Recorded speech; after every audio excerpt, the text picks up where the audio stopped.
आज से लगभग 15 साल पहले अगर आप मुझे ये बोलोगे कि तुझे पूरा दिन घर पे बैठना है तो मैं आपको एक भी क्वेश्चन नहीं करूंगा। मैं टीवी का रिमोट उठाऊंगा और पोगो और सीएन पूरा दिन देख के अपना टाइम व्यतीत कर दूंगा। उस टाइम पे मुझे ये दो चैनल्स इतने ज्यादा पसंद थे क्योंकि यही वो चैनल्स थे जिसके अंदर मैंने फर्स्ट टाइम छोटा भीम को देखा था। जहाँ पे मैंने जब पहली बार छोटा भीम को देखा था तो उसके अंदर छोटा भीम राजू के साथ दोस्ती करता है और छुटकी को डाकू मंगल सिंह से बचाने के लिए जाता है। और पोगो के अंदर बस छोटा भीम नहीं आता था, उस टाइम पे पोगो के अंदर कुछ ऐसे शोज आते थे जिसको देख के आप खुद ही फैसिनेट हो जाओगे। उस टाइम पे पोगो के अंदर रात के 11 बजे मैड आता था, उससे पहले मिस्टर बीन आता था, देन उससे पहले माइटी राजू भी कभी कभार आ जाता था और साथ ही में छोटा भीम के मूवीज तो हमेशा चलते ही रहते थे। एंड इसी वजह से उस टाइम पे मेरे लिए टीवी देखना is one of the best things. और शायद इसी वजह से आज के टाइम पे मुझे इतना बड़ा बड़ा चश्मा लेके घूमना पड़ता है क्योंकि मैं बचपन में इतना ज्यादा टीवी देखा करता था। लेकिन आज के टाइम पे बच्चे उतना ज्यादा टीवी देखते ही नहीं है और अगर उनको पोगो चैनल के बारे में पूछोगे तो वो आपको उतना कुछ बता ही नहीं पाएंगे क्योंकि उन्हें भी पोगो से उतना ज्यादा प्यार नहीं है जितना मुझे और आपको है। आखिर पोगो का इतना बड़ा डाउनफॉल हुआ कैसे? एक टाइम पे पोगो इतना ज्यादा पीक कर रहा था और आज के टाइम पे पोगो को कोई जानता ही नहीं है, मानो वो वैनिश हो चुका है। देखो इसके पीछे कुछ रीजंस है। रीजन नंबर 1 है जिस चीज ने पोगो को सबसे ज्यादा फेमस किया वही छोटा भीम। छोटा Bhim is one of the best cartoons ever existed, मैं ये मानता हूँ, लेकिन पोगो जिस तरीके से छोटा भीम को अब्यूज करता है अपने चैनल के अंदर, दैट इज नॉट राइट। मैं मानता हूँ कि ये डेली स्लॉप कंटेंट में आता है, लेकिन अगर आप हमेशा छोटा भीम को एक बच्चे को दिखाने लग जाओगे तो एक न एक टाइम पे वो बोर तो हो ही जाएगा। क्योंकि अगर आप एक चीज इमेजिन करोगे तो छोटा भीम शो के अंदर क्या होता था, छोटा भीम प्रॉब्लम के अंदर पड़ता था, चुटकी उसे एक लड्डू देती थी और छोटा भीम अचानक से इतना पावरफुल बन जाता था कि वो सामने वाले विलन को इजीली हरा देता था। आपको ऐसे गिने चुने एपिसोड से मिलेंगे जहाँ पे छोटा भीम असल में विलन से हार रहा होता है। मतलब वो लड्डू के अंदर ऐसा था क्या जिसे खा के ही छोटा भीम इतना ज्यादा पावरफुल बन जाता था। एंड कहीं ना कहीं ये कॉन्सेप्ट बहुत ही अच्छा चल रहा था, लेकिन जब आप बड़े होते हो तो at some point you will like कुछ भी हो जाए छोटा भीम लास्ट में जाके जीतेगा ही। और यहीं पे छोटा भीम का एक बहुत बड़ा प्रॉब्लम आता है। छोटा भीम हमेशा जीतता तो था लेकिन छोटा भीम कभी अपने एज से बड़ा हुआ ही नहीं। हम बड़े हो गए लेकिन छोटा भीम आज भी उतना ही छोटा कैरेक्टर है। लेकिन ऐसा क्यों होता है? इसका एक मेजर रीजन है, स्टूडियोज को ये लगता है कि अगर उन्होंने छोटा भीम को बड़ा किया तो छोटा भीम फ्लॉप हो जाएगा, लेकिन ऐसा नहीं होता है। आप अगर एक चीज कंपेयर करोगे ड्रैगन बॉल जी, पोकेमॉन के साथ, तो हमने देखा है गोकू बचपन से कैसे ग्रो होता है,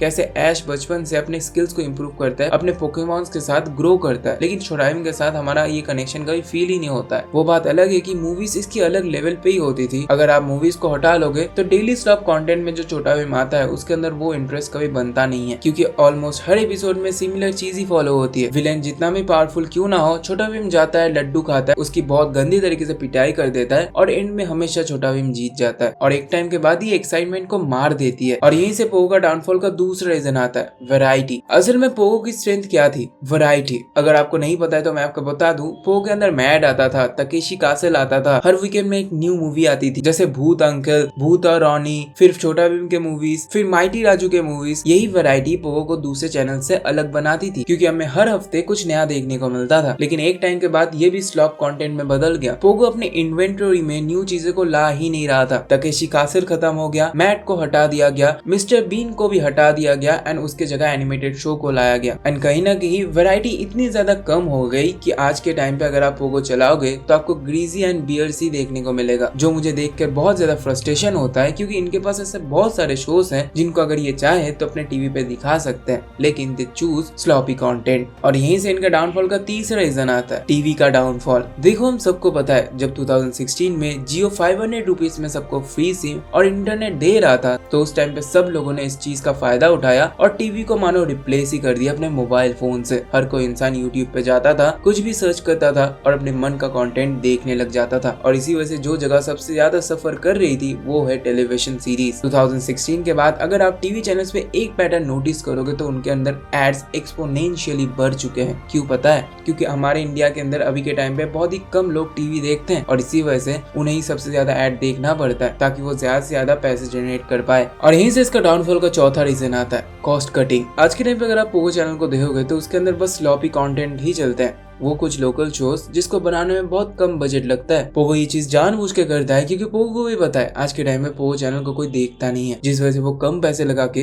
ज्यादा से ज्यादा पैसे जनरेट करते हैं। और इसी वजह से आज के टाइम पे ऐसे शोज आपको बहुत ज्यादा देखने को मिलेंगे जैसे बुध और बद्री। बिजनेस के लिए ये चीज तो बहुत ज्यादा प्रॉफिटेबल हो सकता है, लेकिन ऑडियंस के लिए ये चीज बहुत ज्यादा बोरिंग हो जाता है। एक टाइम था जब हम घर आके बस ये सोचते थे कि कब हम टीवी देख पाएंगे। आज के टाइम पे वो सोच आपके दिमाग में कभी आएगा ही नहीं, क्योंकि अगर आप सोचोगे तो आपके दिमाग में ये थॉट आएगा कि वही सेम शो मैं कितनी बार ही देख लूंगा। और यहीं से इसके डाउनफॉल का चौथा रीजन आता है, गोल्डन एरा खत्म हो चुका है। आप अगर एक चीज नोटिस करोगे तो आज के टाइम में कोई भी टीवी चैनल में कुछ भी अच्छा नहीं होता है। चाहे आप सीएन के अंदर देख लो, उसके अंदर भी शोज आज के टाइम पे उतने तगड़े नहीं हो रहे। डिज्नी एक्सडी भी खत्म हो चुका है, डिज्नी चैनल के अंदर भी उतना कुछ खास दिखाया नहीं जाता है। निकलोडियन जहाँ पे एक टाइम पे बहुत तगड़े तगड़े एनिमे शोज आया करते थे, आज के टाइम पे वहाँ पे बस स्लॉपी कंटेंट चलता है। आज से 10 साल पहले टीवी का जो पूरा इकोसिस्टम था वो टोटली बदल चुका है। आज के टाइम पे बच्चों के हाथ में टीवी रिमोट नहीं, मोबाइल फोन्स आ चुके हैं और इसी इम्पैक्ट की वजह से टीवी चैनल्स पहले जैसे नहीं रहे हैं। और ऑनेस्टली मुझे आज भी याद है पोगो के अंदर राज द बेल्ट करके एक शो आया करता था जो कि काफी ज्यादा मुझे यूनिक लगता था।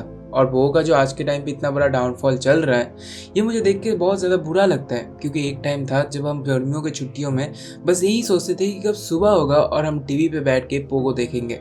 उन दिनों में लाइफ का एक अलग ही मजा था। रात के 9 बजे तक इसी कासल देखना और रात के 11 बजे मैट को देख के आर्ट प्रैक्टिस करना। आज शायद पोगो तो एग्जिस्ट करती है, लेकिन वो एक्साइटमेंट, वो फीलिंग कहीं गायब हो चुकी है। अभी के टाइम पे छोटा भीम की जो मूवीज आती है वो भी कुछ उतना खास नहीं कर पा रही है, क्योंकि आज के टाइम पे उसे 3D एनिमेशन में बदल दिया गया है, जो कि बहुत ज्यादा क्रिंज और चीप लगता है। अगर आपको ये वीडियो अच्छा लगा तो एक लाइक जरूर से करके जाना, कमेंट्स में जरूर बताना what do you think about this.